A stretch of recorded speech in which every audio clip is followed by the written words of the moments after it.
Hey, good morning. Well, good afternoon, everybody.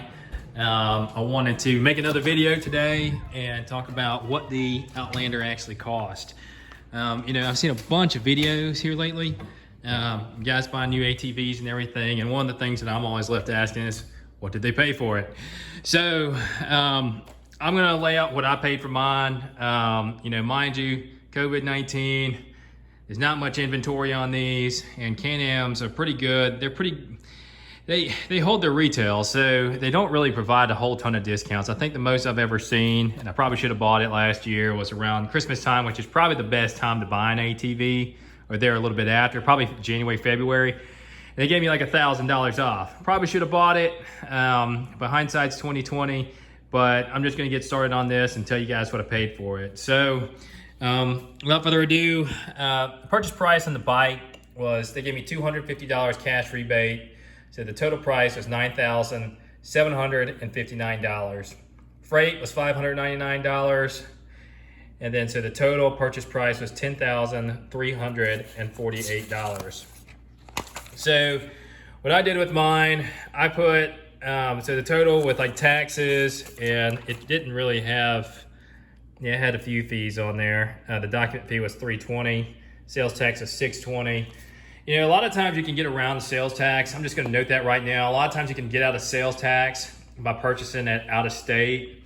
But with me personally, this being so expensive as it was, I wanted to have a local dealership that I could have a relationship with, and be like, hey, I purchased it here because if it ever blew up, this is not like a Honda where it probably costs like $2,000 to rebuild it. It probably costs $3,000 or $4,000 or $5,000 to rebuild it.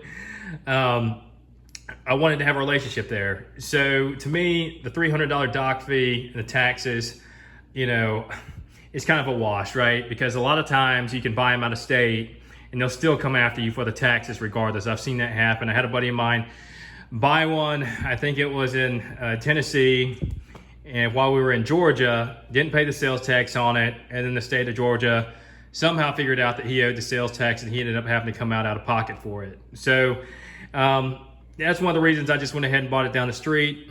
I'll pay the taxes, pay the greatest communist regime of Pennsylvania. Can't talk today, it's been a long day. And so, the taxes were $620, all right? So I may be able to write that off this year, because you actually have to carry liability and you have to pay a tag and registration on the ATV, at least you do in Pennsylvania.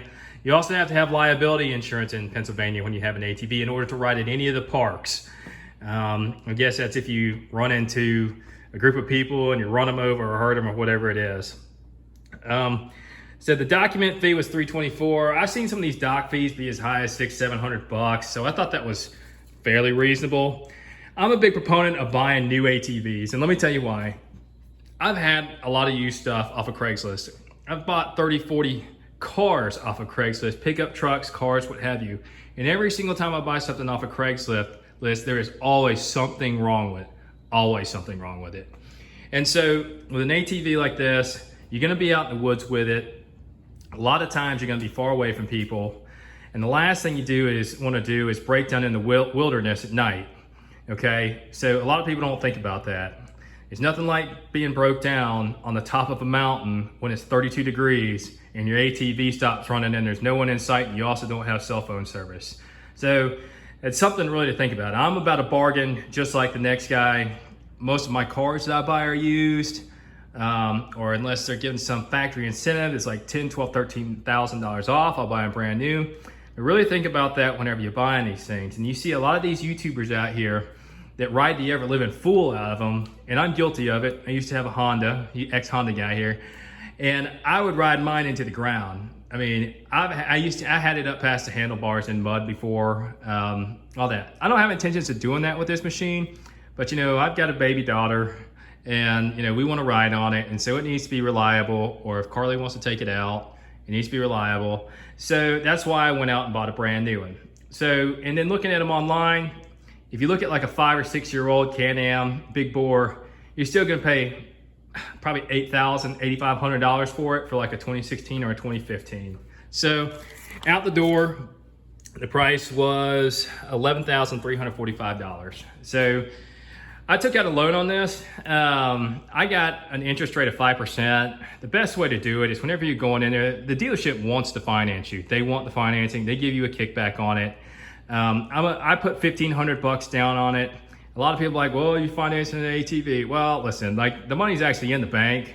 And I know there's a lot of people out there that are gonna hate, like, oh, you're just saying that. Well, it's actually there. So anyways, let's skip that point. What I wanna talk about is financing. So a lot of times these toys, they'll try to hit you with 7%, 8% financing just because it's a toy.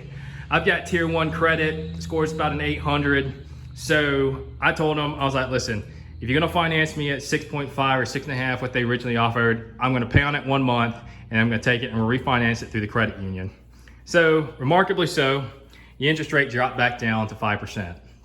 So what this all works out to be, so $11,345. So it works out to be $185 a month. And I put $1,500 down on it.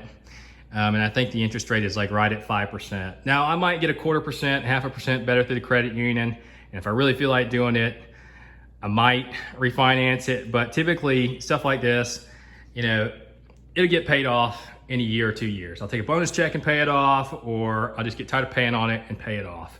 So with that being said, I don't see there really being a problem with financing ATVs. You know, I'm a big proponent of Dave Ramsey. I'll come out and say that. But I think if you already got the money in the bank and it makes more money in other places and you can be responsible about it, and if you lose your job or whatever and you can still pay for your toys, or you can take it out and you can sell it, I think it's perfectly okay, as long as you're not like $300,000 in stuff that's going down in value like an ATV. So that being said, $186 a month is typically what it is. The insurance on it, I think, is like $18 a month. They actually threw in a 2-year service plan on it, and I say throw in very loosely. I'm sure I paid for it some way, shape, form, or fashion.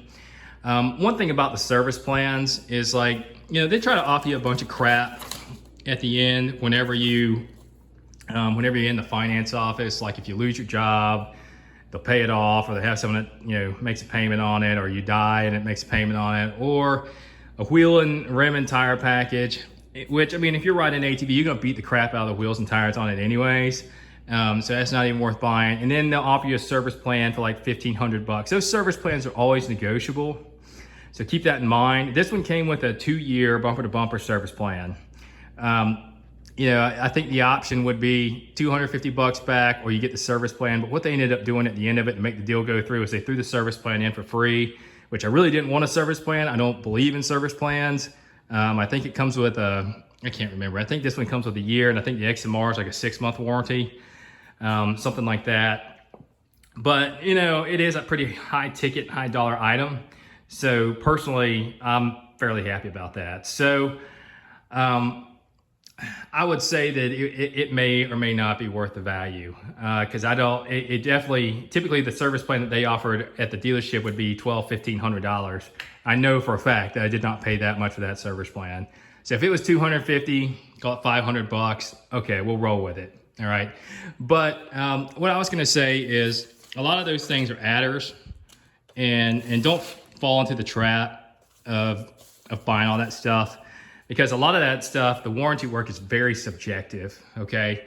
So if the bike comes in, it's covered in mud, it looks like it's been run into a tree, you look like you've been mud bogging it, the mud's up past the air box, and then you come in with a motor problem, you know, they can easily claim that you've been beating on it. And I fought that battle with Lawrenceville Honda whenever I had my Honda.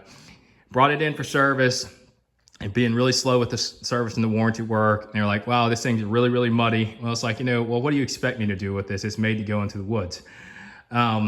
So they were going to try to fight me on some of the warranty parts, or however long it was going to take to get the warranty. And so what I suggest is take just the standard warranty that comes with it, or not the standard warranty that comes with it, and don't buy the service contract. It's not worth it. If the bike needs $1,500 worth of work, which is what a typical service plan will cost, then you probably need to be considering a different brand. But that just is my synopsis of what I paid for the bike. A lot of people ask me about it. I'm pretty transparent. I don't care what people know whether I paid for things. I just really don't. And you may think it was a good or a bad deal. I really don't care. I thought it was a good deal. Please like, subscribe, and if you have any questions, put them down in the comment section below, and I appreciate it. Thank you.